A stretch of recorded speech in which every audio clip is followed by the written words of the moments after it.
Dhaka Drama of New York presents I-Shakuntala, written by Sarwar, Harun and Gargi Mukherjee, directed by Sarwar, Harun and Gargi Mukherjee. This play explores the desertion and abandonment of South Asian women by their husbands in a foreign land and in their home country as well. This is due to the global migration of workers from South Asia to the United States and other Western countries. The basic premise of this play is derived from research based on Manavi's occasional paper number 6, Transnational Abandonment of South Asian Women, a New Face of Violence Against Women, written by Urjoshi Rudro and Shomita Dasgupta, and an article, Abandoned and Divorced, the NRI Pattern, written by Shomita Dasgupta, published in infochange.india.org. Presenting I-Shakuntala.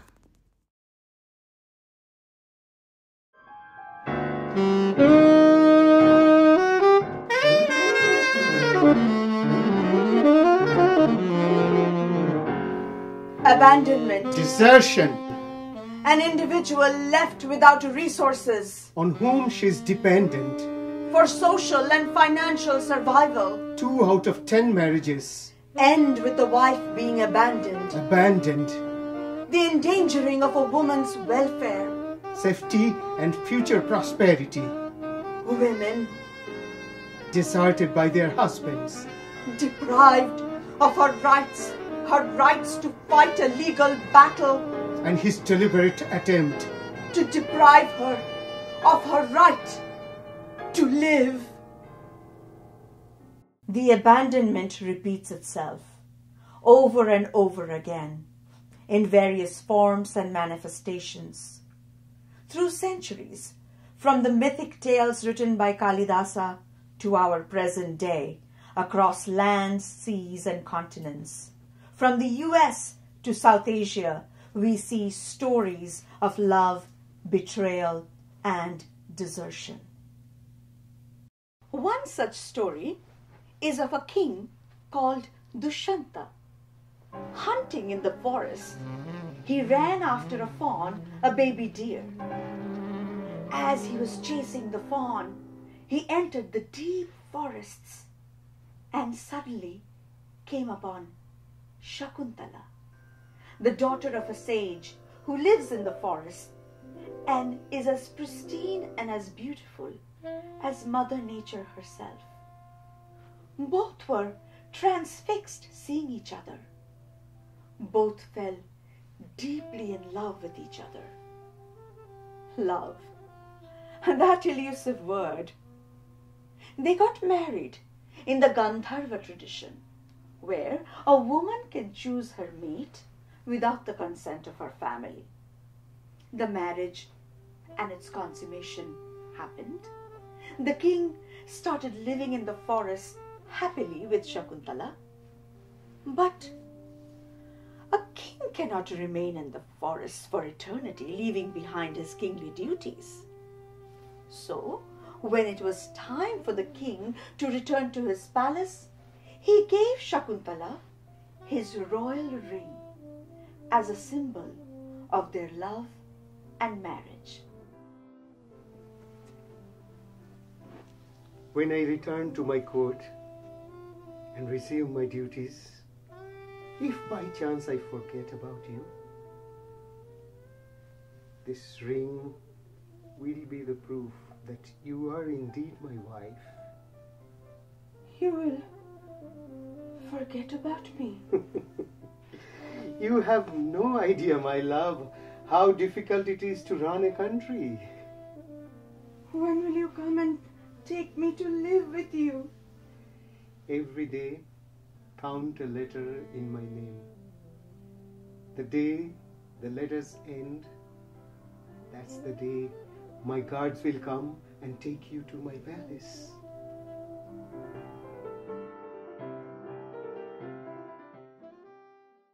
The letter counting ends, but the king's men do not arrive.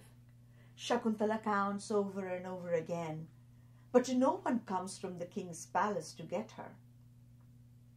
In the meantime, Shakuntala's father returns home from his travels, only to find his daughter impregnated and in a very depressed state. This incurs his wrath. But Shakuntala did get married, so she could get pregnant. And in those days, there was no birth control available. No abortion was possible either. What a nightmare! Imagine the plight of women. A man and a woman will both fall in love, but the woman will be held responsible for caring and raising an illegitimate child. But Shakuntala did get married to the king after all. This instantly pacified her father. And why wouldn't it? He was a king indeed. Shakuntala's father decided to make a trip to the king's palace with his daughter. Shakuntala arrives at the king's palace. What an absurd proclamation. My wife. Do I have any dearth of queens in my palace? My love, you were so much in love with me. You married me in front of the trees, birds, and animals. And now you so vehemently deny me. This is even beyond my worst nightmare. My lady, you are insulting me. You may deny our marriage, but how will you deny that royal ring that you had given me? Here. Oh, alas, I cannot find the ring. Women are clever and shrewd indeed. We have received the proof again. No, perhaps due to my ill fate, I must have misplaced the ring. But can you not remember anything? King Dushyanta doesn't do anything in secret. My lady, please take leave. He has indeed rejected me. As a married woman, if I'm scorned by my husband, I have no option but to return to the forest and live all on my own.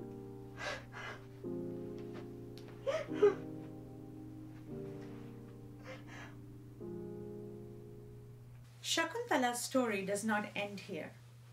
But should we continue with this classic tale? Or should we enact the many tales of Shakuntalas of our present times? For our next Shakuntala story, let us go to a multinational company in South Asia, where both Shakuntala and Dushyanta are IT professionals. Even though Shakuntala is far more efficient than Dushyanta, she receives a lower salary package. It is hard for us to acknowledge, even today, that a woman's efficiencies and abilities might sometimes be more than a man's. So in this company, Shakuntala is known more for her looks than for her abilities. Oh, no.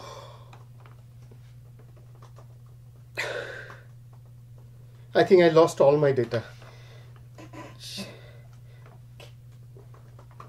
I think you don't understand how grave the problem is. What are you laughing at?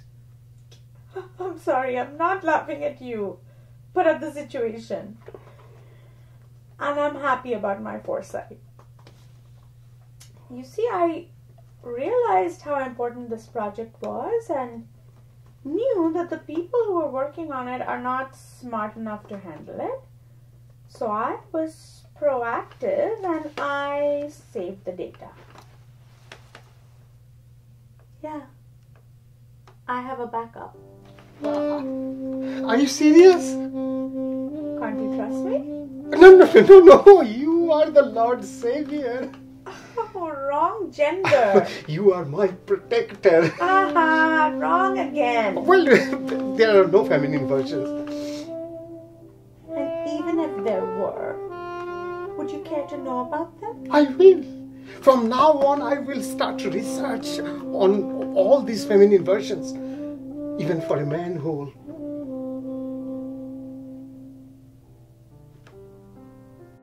Whether it is fortunate or unfortunate, this results in a sweet relationship, and then it turns into a marriage, and more happiness and more happiness follows. But in this century, happiness is a very finite concept.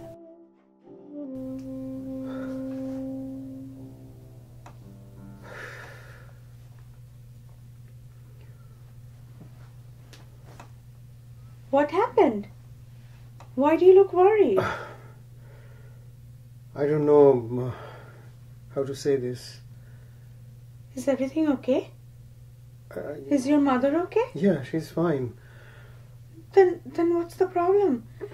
Any bad news? I don't know if it is a good or bad news. What is it? I've got a promotion. That's a great piece of news. Yes, it is. But my new posting will be in New York. That's even better. I know. But with my mother's current health condition... Dushanta's mother was suffering from cancer. Shakuntala promises to take care of Dushanta's mother while Dushanta leaves for New York. She even promises to pay for the last remaining payments of their new apartment where Shakuntala will be residing with Dushanta's mother. Before leaving, Dushanta assures her that once he settles down in New York, he will send the visa papers for Shakuntala to come and join him in New York. Will you take me to see the Statue of Liberty? What about a Broadway show? Yes, and the famous Times Square. You know, I've never seen snowfall in my life. Me neither. Before leaving, I wish you and Mark would move to the new apartment. But we're far from being done with the payments. I'm thinking of taking a loan and paying it off. Why take a loan? I have some money saved. That's your money. Keep it with you. Whatever is mine is yours.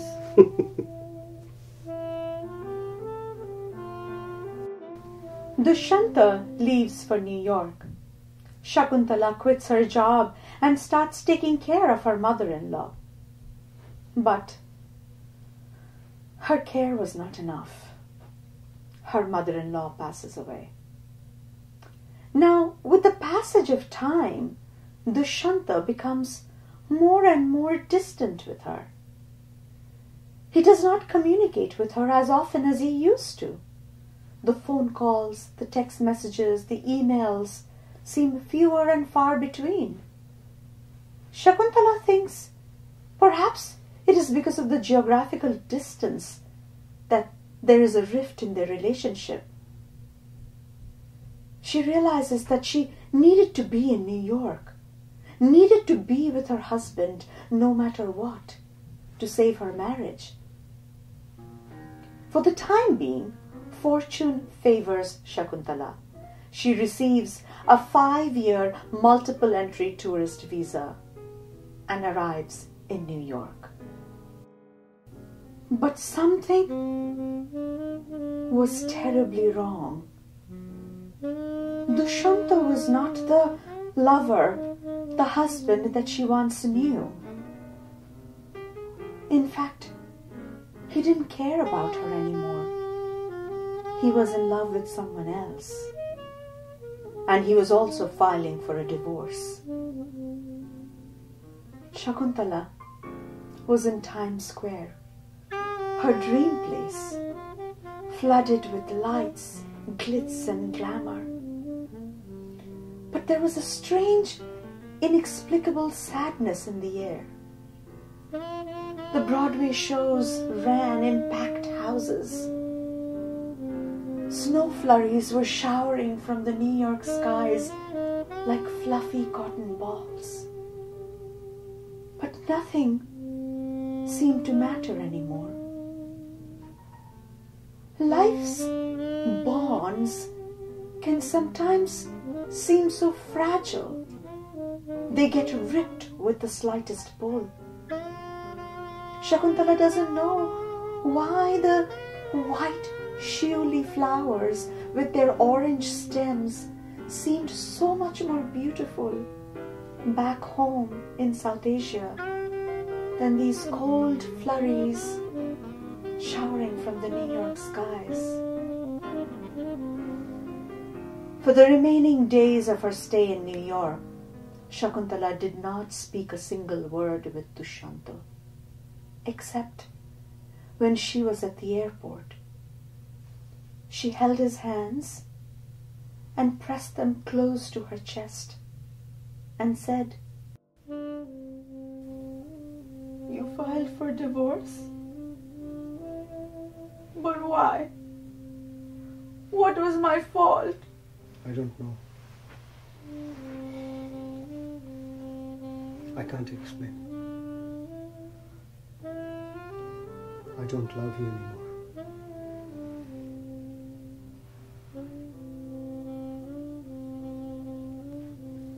On the plane ride back home, Shakuntala cried, and cried. After she landed, she went straight to her parents' home and was determined to fight her divorce case with all her strength and might. But it was beyond her worst nightmare when she found out that the American courts had granted an ex parte divorce in the absence of the defendant. Not only will she not receive any alimony, she will also have to forfeit the apartment that she had also contributed to purchase with her hard-earned